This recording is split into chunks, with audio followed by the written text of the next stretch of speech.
So we're now down to just 4 teams to talk about in this year's edition of the Moving Forward series, and we're now starting to talk about teams that got eliminated in the conference final in the Moving Forward series. And I actually had to make a bit of a decision today of whether or not should I first talk about Minnesota, who had a bittersweet season, and unfortunately I have to talk about that heartbreaking loss that the Loons suffered against Seattle a couple of months ago, which I'm kind of a little bit over with that, but at the same time I'm still feel that it sucks the fact that that actually happened a couple of months ago. Or should I first talk about one of the feel-good story of this season, and probably the Cinderella story coming out of the Eastern Conference this season, that is the New England Revolution, where nobody thought that they would get as far as the conference final, and Bruce Arena really turned back the clock this season and got his team all the way to the conference final. Well, you probably know who exactly I chose by the fact that I put New England on the board, and also the title of this video. So New England, of course, they finished with a record of 8-7, and they finished with 32 points. They scored 26 goals this season while allowing 25 goals and had a goal differential of +1. Fun fact for you guys, I actually look back at the Eastern Conference standing for this season, and remember how before I talked about Nashville was able to finish above New England because they of course had a better goal differential. Well, what I did not realize is that goal differential tiebreaker that Nashville was able to get over New England was as close as I thought it would be. Like, it was only a 1 goal difference, with New England having a +1 goal differential and Nashville having a +2 goal differential, and therefore Nashville, of course,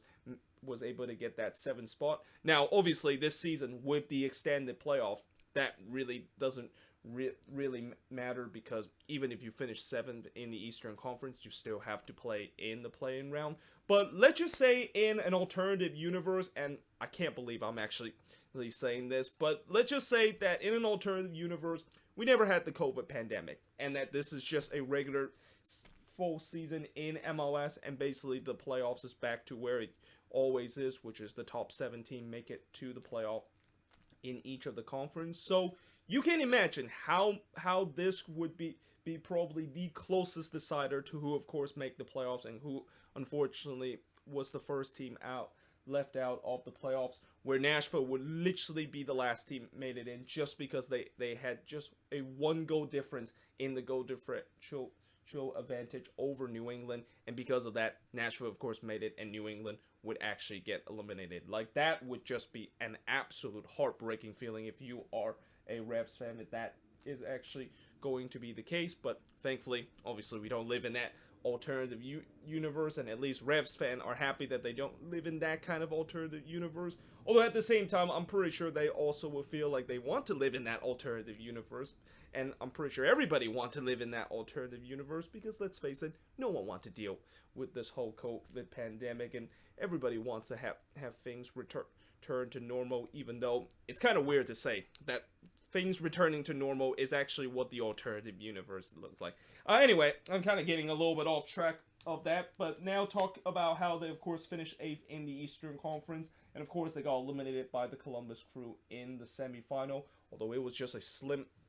loss that they suffered against Columbus, and it was kind of one of those games that they play against the Crew where only 1 goal was needed to determine the winner of that game, and unfortunately New England didn't get that goal that they need to potentially reach their 6th MLS Cup final in their franchise history. Now, the MVP of this team, it's going to be Matt Turner, but definitely a shout out to guys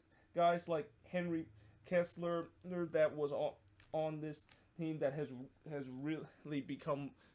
a star of this team, and probably one of the most underrated, if not the most underrated young player on or not on this team, but around the league. I mean, the fact that he didn't even get a lot of mention of potentially be one of the hot candidate of winning Rookie of the Year this season is kind of a little bit of a surprise. And I think him, alongside with Daryl DK, is probably the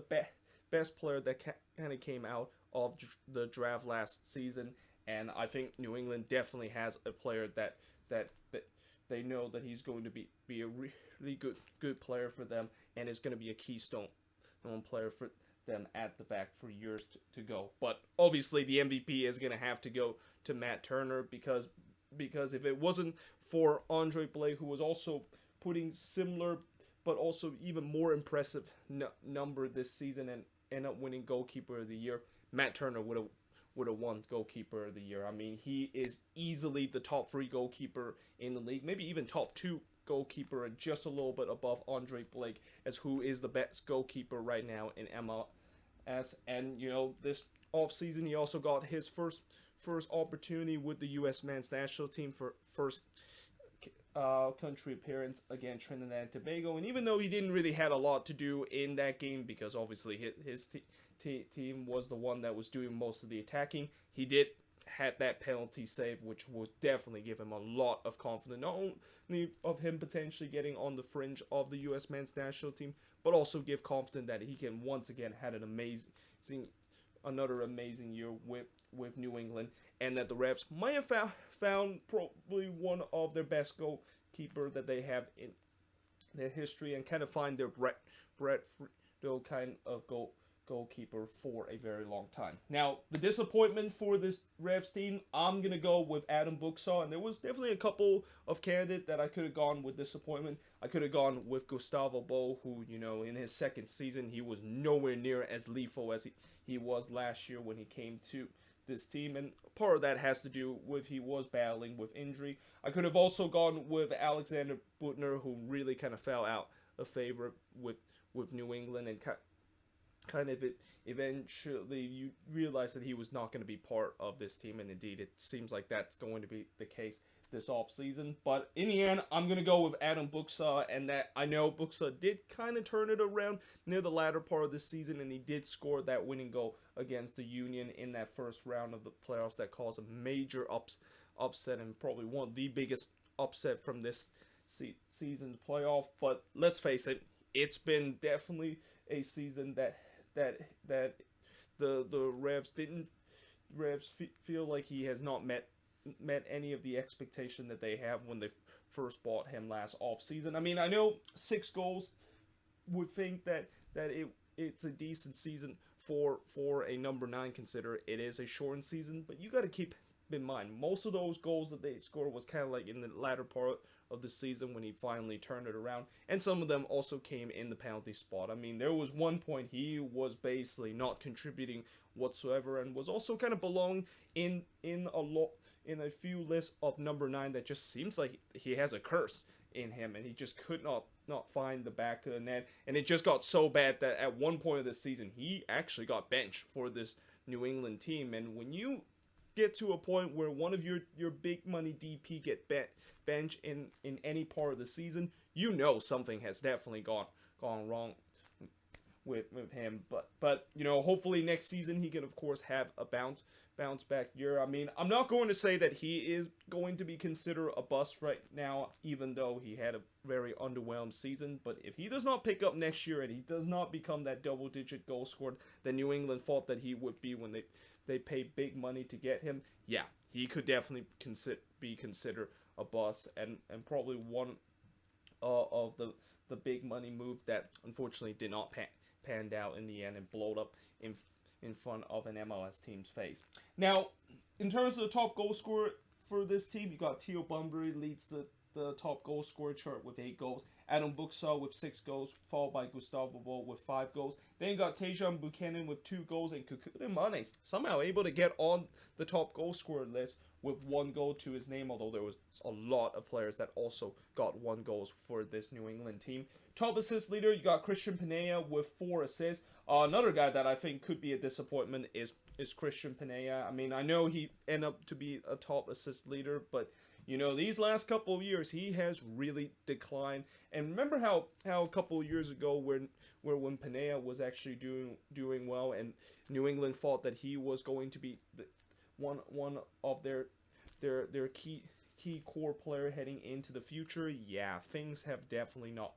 turned out well whatsoever, and he's been really on a decline in these last 2 years or so. And again, even though he finished as the top assist leader, it still was a very underwhelming year for Christian Pena. Then you got Alexander Butner with 3 assists, followed by Gustavo Bo that also had 3 assists. Carlos Hill and Matt Matt Polster finished with 2 assists. Carlos Hill, of course, was battling injury throughout the season, and it was kind of miraculous the fact that he was able to come back for the last couple of games of the season. Consider when we saw him suffer for that torn ACL injury near the beginning of the season, we thought that this was it. I mean, there was no chance that he was going to return this season, and it's kind of shocked the fact that he was able to get back training just a couple of, well, just about 7 months later, and that whatever the New England medical staff have done to Carlos here, they definitely deserve a lot of applause that you usually do not see a lot of time where a guy can suffer a torn ACL like that in the beginning of the season and still somehow find a way to get back to this team near the end of the season. So what went right for New England this year? As I mentioned, Bruce Arena pretty much turning the back the clock this season and pretty much give this New England team a deep run. Matt Turner being an absolute wall in front of goal, and basically there was times where he was actually stealing games for New England and was making some incredible save in front of his net. And then the third thing that went right is probably one of the most unorthodox thing that I am going to put what went right, and I think New England is the only team I can actually put row form as one of the thing that went right. Like, that's usually something that I put what went wrong for a lot of these teams, but yeah, there's just something about this team when they perform, when they go on the road, they always find a way to win those games, and especially near the last part of the second half of the season, where every time they seems to play on the road, they either get a win or get a draw pretty much every single time. Now, that being said, I know this season we had most of the stadiums that have only limited capacity or no capacity whatsoever, and that home field advantage seems to kind of dissipate this year. However, when you actually look at the stats number, and when you look at each team in terms of their away record, and especially teams that struggle on the road, their record is still kind of almost the same as last season, and it just doesn't feel like that home field advantage that people thought that it kind of will affect teams' home record, and that away teams will have a better record this season on the road. That didn't seem like that was kind of the case. I mean, there was a slight, like maybe a slight kind of improvement for a couple of team on the road, and just overall in terms of how road team performed this season, but still, it wasn't just a dramatic improvement where you say, yeah, it's pretty clear that this season, the reason why road teams are able to get more wins is because of the fact that there's no fans in attendance, or only a limited amount of fans can attend the games, and that home field advantage basically is stripped away from a lot of these home teams. So yeah, it was very impressive of how well the refs did on the road. And I also kind of said that, since they're doing so well on the road, does this mean that when they do get to the playoffs, when they have to play on the road, this could be a team that could actually go on a deep run? And in some way, that was kind of true. I mean, all of their game except for that game against Montreal in the play-in round was on the road, and they were able to win those games, and even go into a couple of hostile places, like in the first round against the Union, a team that have not lost a single road game, or not lost a single home game, or even drawn a single home games this season, and able to take them down in the first round, and then also go into a hostile Orlando City environment where, even though they also had limited capacity there, it felt like it was a big home field advantage with Orlando, and with all those fans making a very hostile environment. But New England was able to pass the test and able to